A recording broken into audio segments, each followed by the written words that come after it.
There are moments in life when we suddenly realize something deeply true. Time never asks for anyone's permission. It just keeps flowing quietly, like the last sunlight of the day slipping away from the window. When someone we love is nearing their final days, they don't always say it out loud, but their body, their eyes, the way they simply exist in the room, can quietly send messages that only a tender, attentive heart will notice.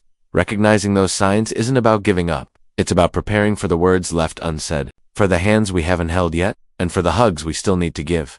This isn't a story about immediate loss. It's a story about love, and about walking with someone, all the way to the last part of their journey.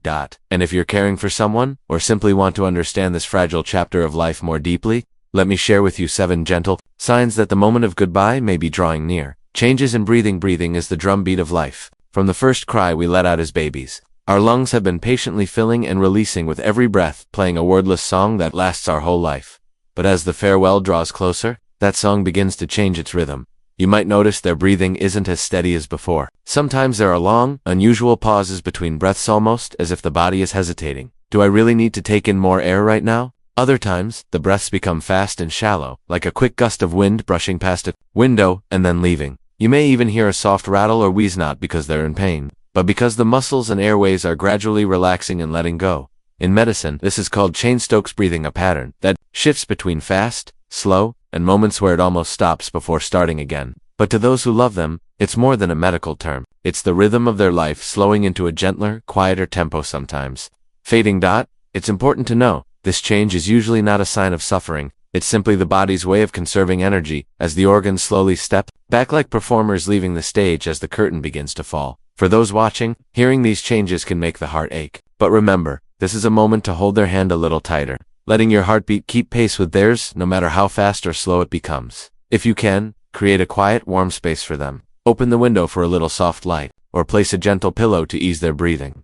Sometimes, just resting a hand on their shoulder, or whispering "I'm here," is enough to bring peace to that breath. Breathing is life's final whisper, and when it changes, it's our invitation to listen not just with our ears, but with our hearts. Longer sleep, less alertness in the final days. Sleep becomes more than rest. It turns into a kind of bridge, connecting this reality to somewhere farther away. You might notice your loved one sleeps far more than before, sometimes waking only for a few brief minutes before drifting back into silence. This isn't laziness or detachment. It's the body conserving energy. As the organs slow down, every cell begins saving battery, using the last reserves only for the most essential functions. They're not sleeping more because they want to leave you, but because this is the body's natural instinct at the end of life. Moments of alertness become rare treasures. You might see their eyes open, searching for a familiar face. They might say little, perhaps only offering a faint smile or a light squeeze of your hand. That's when your presence matters most, not for long conversations, but simply so that, when they do open their eyes, they see they are not alone. This long sleep also changes the way time feels. For you, the day may stretch endlessly. For them, it's more like a chain of dreams, each one fading gently into the next. Their body is letting go of the usual demands. Eating, talking, moving, preparing for a journey none of us can avoid. If you feel worried, remember this is usually not a sign of pain. Think of it instead as a gentle nudge for you to slow down, sit close, and match their pace. Maybe read them a favorite passage, play soft music, or simply rest alongside them.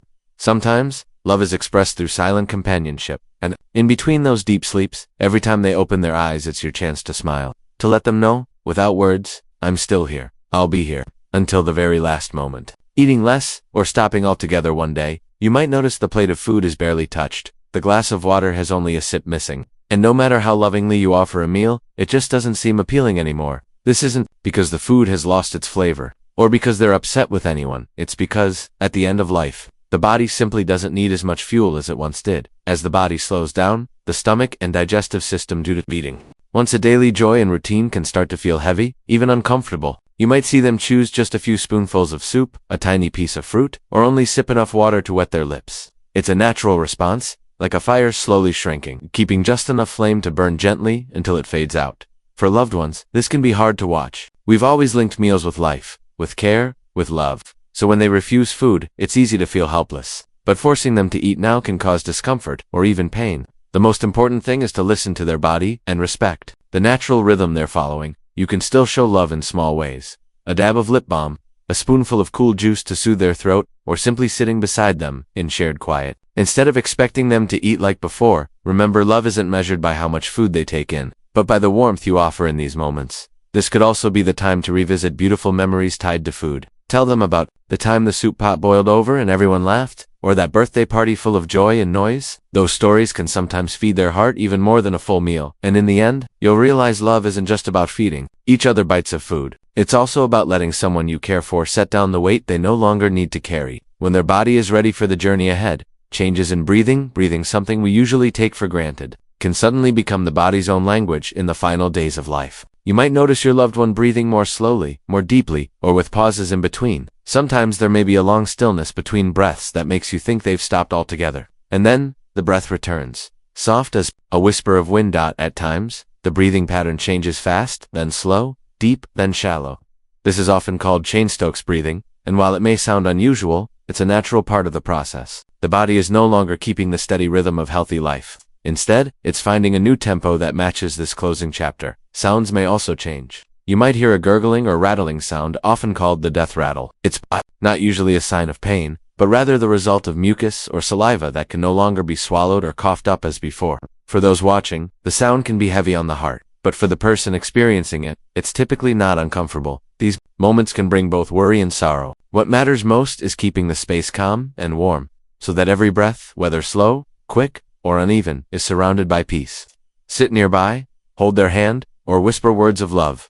You don't need to change their breathing. Just being there is the fresh air they need most. And remember, the last breath isn't an ending. It's a deep pause before stepping into another journey. Sometimes, the peace you offer in these moments becomes the most tender memory you'll carry in your heart. Changes in awareness and alertness as the final days draw near. Your loved one's mind and awareness often shift in noticeable ways. You might see them sleeping more, interacting less, or opening their eyes only to gaze towards somewhere far away, beyond your reach. Their words may become fragmented, scattered, or seem unrelated to what's happening around them. Some may become confused about time and place, calling out to those who have already passed, recalling long ago memories, or speaking to someone invisible. According to end-of-life care experts, this is rarely a harmful hallucination. It's often a natural part of slowly letting go of the physical world. In those moments, the boundary between now and memory, between here and somewhere else, becomes thin. Occasionally, you might see a sudden burst of clarity, a desire to talk, to express love, as if gathering all remaining strength for one last connection. This is sometimes called a final rally or last burst of energy, a precious gift that gives families one more chance to say I love you and goodbye.